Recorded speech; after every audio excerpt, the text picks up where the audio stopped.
Hey everyone, welcome back to another video. Today I'll show you how to add Visa gift card to Cash app.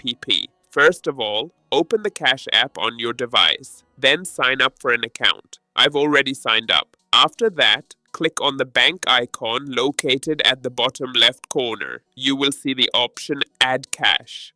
Click on it. Next, enter the amount you want to transfer from your Visa gift card to Cash app. If you want to enter a custom amount, click on the three dots and type in your desired amount. You will then be taken to a new screen where you'll need to enter your Visa gift card information, including card number expiry date, CVV, 3-digit code, zip code. Once you've entered all the required information, the Link Card button will become clickable. Click this button to link your Visa gift card to Cash app, and the amount you selected earlier will be transferred. Thanks for watching another video. If you found this helpful, don't forget to like, subscribe, and hit the bell so you never miss a daily drop.